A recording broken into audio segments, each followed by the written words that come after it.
नमस्कार साथियों, स्वागत है आपका आपके YouTube चैनल ग्रीन पाठक पाठशाला में। आप हमारे साथ सीख रहे हैं इंग्लिश ग्रामर। इंग्लिश ग्रामर में हम इन दिनों पढ़ रहे हैं conjunction.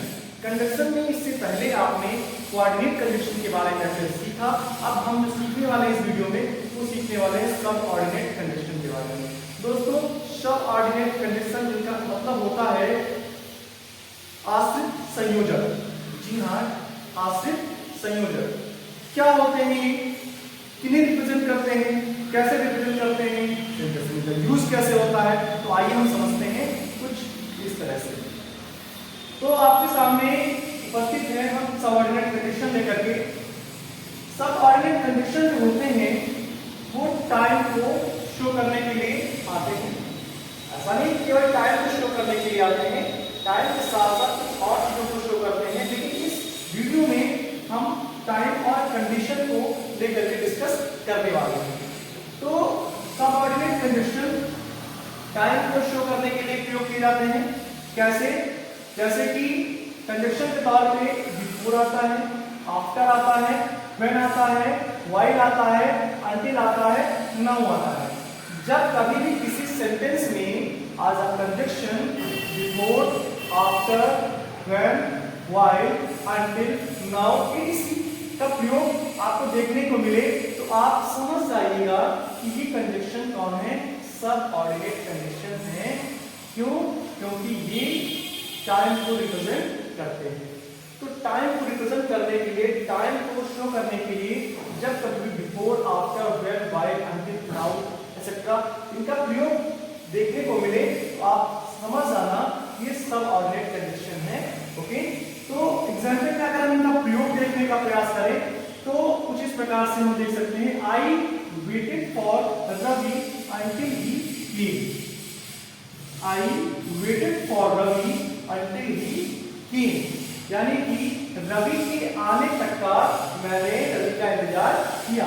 Okay, I waited for Ravi, मैंने रवि का इंतजार किया। कब तक किया बेटा? अंटिल ही केम, जब तक वो आया नहीं, यानी कि उसके आने तक। तो समय को मेंशन कर रहा है कौन हमारा? अंटिल। अंटिल क्या बता रहा है? टाइम को बता रहा है। कब तक इंतजार किया? उसके आने तक, यानी कि उसके आने के समय को बता रहा है। I waited for Ravi until he came, Ravi के आने तक मैंने रवि का इंतजार किया। अगला सेंटेंस देखिए, I will come here before rain, यानी कि वर्षा से पहले मैं यहाँ आ जाऊंगा। तो वर्षा होने से पहले आने का मतलब क्या है? टाइम कौन बता रहा है? बिफोर। बिफोर समय बता रहा है कि वर्षा होगी उससे पहले मैं यहाँ आ जाऊंगा।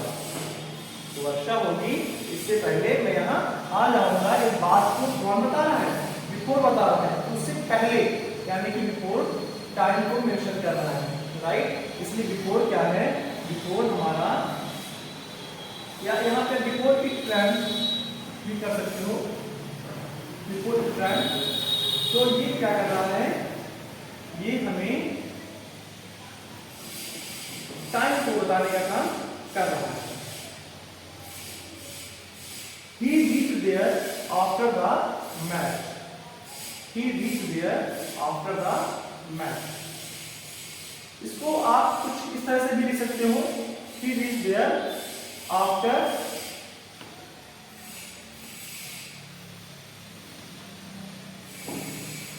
he reached there after they won the match. इसको किस तरह से कर सकते हैं आप? ओके, तो he reached there after they won the match, यानी कि वो वहां उन लोगों के मैच जीतने के बाद पहुंचा। वहां कब पहुंचा? जब वो लोग मैच जीत गए थे। ओके, यानी कि उनके मैच जीतने के बाद वो वहां पहुंचा। तो इस तरह से आपने देखा कि आफ्टर,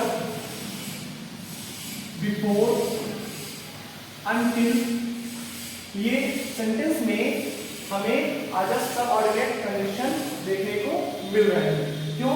क्योंकि तीनों ही सेंटेंस में ये टाइम को रिप्रेजेंट करते हैं, समय को बताने का काम करते हैं। ओके, तो इस तरह से आप टाइम शोइंग सबऑर्डिनेट कंडीशन के बारे में सीख चुके हैं। Before, after, when, why, until, now etcetera, ये सब के सब क्या होते हैं, ये सबऑर्डिनेट कंडीशन होते हैं जो टाइप को रिप्रेजेंट करने में उपयोग किए जाते हैं। अब आप सीखने वाले हैं कंडीशन शोइंग सबऑर्डिनेट कंडीशन, यानी कि ऐसे सबऑर्डिनेट कंडीशन जो कंडीशन को शो करते हैं, या यूं भी कह सकते हैं कि जो सबऑर्डिनेट कंडीशन होते हैं वो कंडीशन को भी शो करने के लिए सेंटेंस में प्रयोग किए जाते हैं। राइट, जिस प्रकार से अभी देखा आपने कि सबऑर्डिनेट कंडीशन टाइम को रिप्रेजेंट करने के लिए कैसे सेंटेंस में प्रयोग किए जाते हैं, उसी प्रकार अब आप सीखने वाले हैं कि सबऑर्डिनेट कंडीशन कैसे सेंटेंस में कंडीशन को रिप्रेजेंट करते हैं, कंडीशन को शो करते हैं।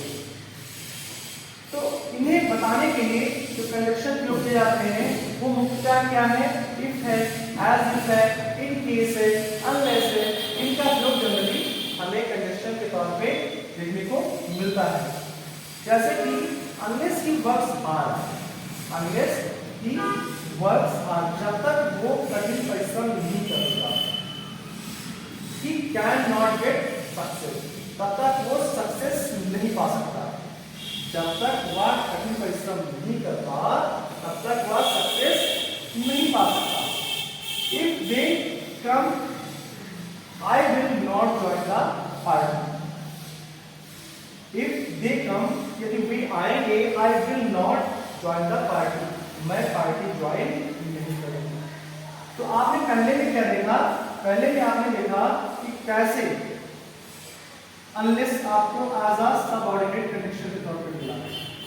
दूसरे में आप देख रहे हैं क्या रहा है, इफ आ रहा है, क्या रहा है, इफ कंडीशन बता रहा है। कौन सी कंडीशन है, पहले में कंडीशन है कि जब तक वो कठिन परिश्रम नहीं करेगा, जब तक वो हार्डवर्क नहीं करेगा तब तक वो सक्सेस नहीं पा सकता। तो ये कौन बता रहा है, जब तक अनलेस बता रहा है। तो अनलेस क्या हमारा सबऑर्डिनेट कंडीशन है जो कि यहाँ पे इस सेंटेंस में कंडीशन को रिप्रेजेंट कर रहा है। तो यूं कह लें कि ये कंडीशन को रिप्रेजेंट करने के लिए प्रयोग किया जाता है। अगले सेंटेंस में आपको कंडीशन को रिप्रेजेंट करने के लिए जो वर्ड मिल रहा है, जो कंडीशन मिल रहा है वो मिल रहा है इफ।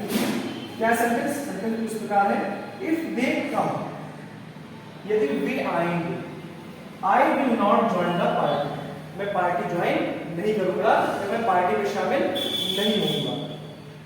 यानी कंडीशन क्या है, यदि वो आएंगे, और इस बात को कौन बता रहा है, इफ को बता रहा है, सर इफ बता रहा है उस बात को कि यदि वो आएंगे, यानी कंडीशन कौन रिप्रेजेंट कर रहा है, यदि, यानी इफ। राइट, तो इफ क्या है हमारा, इफ हमारा कंडीशन को शो करने वाला सबऑर्डिनेट कंडीशन है।